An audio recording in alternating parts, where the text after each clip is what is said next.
And ranchers across North Dakota and Minnesota are working around the clock to ensure newborn livestock and their mothers are warm and dry. One Wheatland, North Dakota farmer tells our Bailey Hurley he's more worried, though, about the aftermath of this week's storm for his cattle rather than the blizzard itself.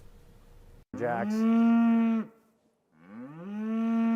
It's just another storm we have to battle. The first calf of the year at Clint Dahl's farm dropped at the beginning of February, but there's still about a dozen yet to be born, and then there's this little guy, now just 1 day old, toughing out his first North Dakota blizzard. Calves can be cold, but they can't be wet. Which is why Dahl says providing shelter to his cattle is so important, laying fresh and dry hay for the herd in all of his pole barns early Tuesday morning. When these calves are born, and if they are born in, this slop or the snow, hypothermia can kick in like that. So you want to make sure they're in a dry area. Now, once they're in there and they see what's going on outside, they generally don't stray too far from comfort.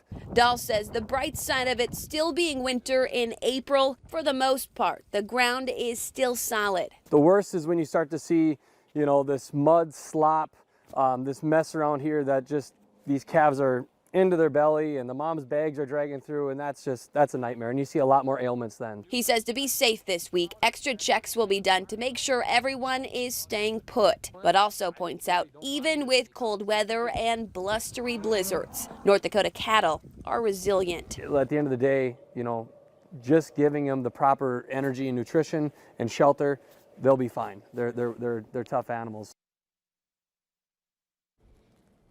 Now, Dahl says that thankfully he hasn't lost any cattle due to the many winter storms we've seen already this year. He says he did lose a few, though, just due to the stress of the winter that we've seen. Now, as for that little baby calf you saw at the beginning of that story, Dahl says that they were up and at 'em bright and early this morning and were as happy as could be running around one of the pole barns earlier today. So we can only hope that that is how the rest of the cattle farmers here in North Dakota and their livestock stay throughout this crazy storm that Mother Nature is bearing down on us. Live tonight in South Fargo, Bailey Hurley, Valley News Live.